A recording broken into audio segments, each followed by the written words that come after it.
yourself in a few sentences. I'm Swedish, of course. I'm born in Stockholm, Sweden, and I started karate in 1970. I started, and I always liked sports. I played little football and ice hockey when I was young, but then I changed to karate. And I work not full-time as karate instructor, but part-time. I'm working in a security company and teach karate almost every night in the week. And I have a family, of course, with 4 children. That's great. Yeah. The youngest is 10 months. And who or what brings you first to karate? When I was in school, there were some of my friends. They started training without telling anybody, and then they start talking about it. So I became interested, and I went to that Този, to that club, and then I started myself. And what is for you karate? What means for you karate? It means everything, of course, beside the family, of course.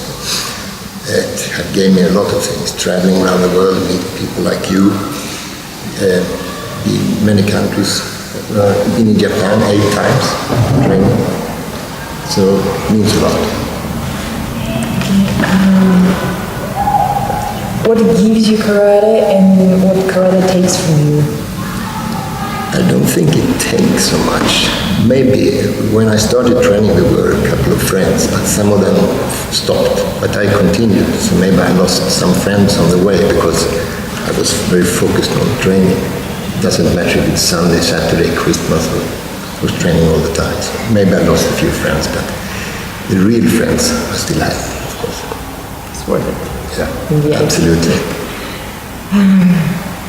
Every year you visit a lot of countries and a lot of fight clubs like running here in Bulgaria. How do you see karate developing in the world picture? It has changed a lot, because when I started more than 40 years ago, there's no children training. I was 17 when I started, and I was among the youngest. So that has changed from being from teenagers and up. Now it's from 7 years old. The biggest group training in the world, I think, is between 7 and 14, something like that. So that has changed. Younger. They even changed the categories for competition. It becomes younger and younger.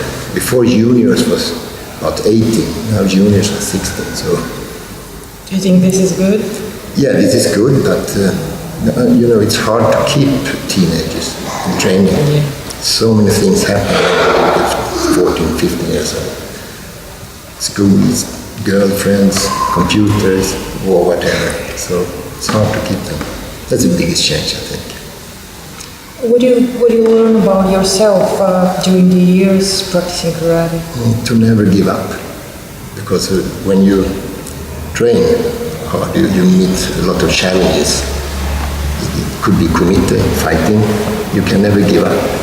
It could be training the kata. Never give up. I was competing in the national team, mostly in kata, not so much in kumite. So, to get results, you have to train hard. Even if you don't want to go to the training, you have to go.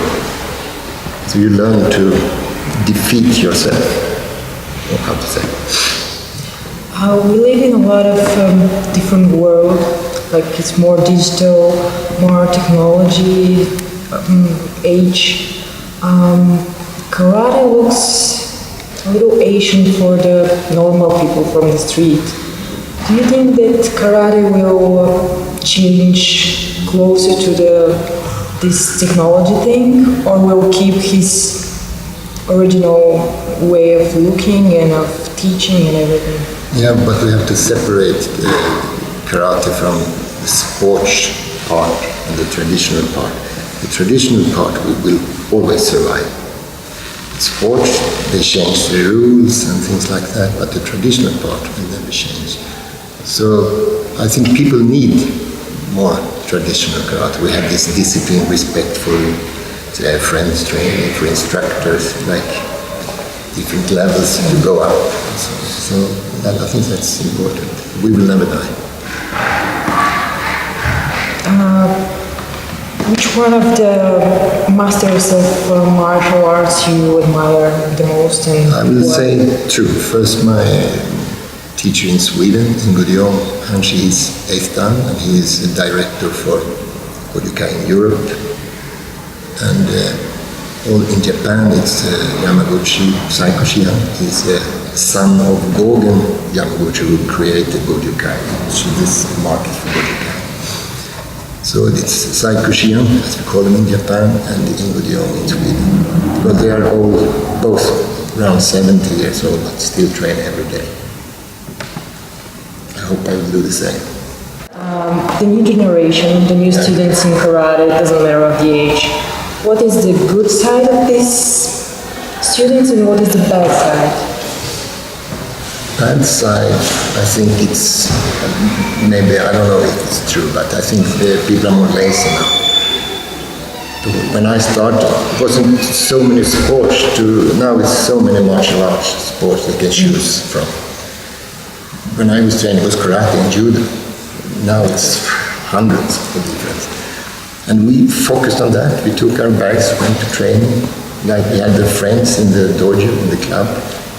Now I think it's so many things that keep the focus away from training. It's too many things to do with it. Like it's video games and whatever, computers.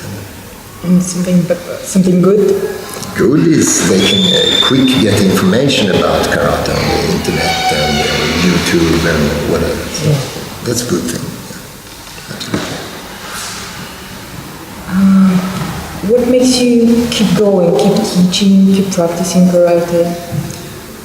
Yeah, it's my life, so why change it? Because I'm used to go to the dojo teaching, go to having seminars. I visit seminars, of course, as a student, to learn more. So always eager to learn more, I can say, because you never, how do you say in English? You are never ready. It's always something new. Be better. Always can go on. Yeah. And something last, in the end, what is your vision or your dream for the future of karate? It's hard to say. The vision and dream, I hope we will continue. Now I know they are working in the World Karate Federation to get it in the Olympics. But for me, it's not necessary to go to the Olympics. Then becomes even more sport, less tradition. So, and they will get money for sports people only. What about the rest? I have a lot of students there, about 40, 50 years training.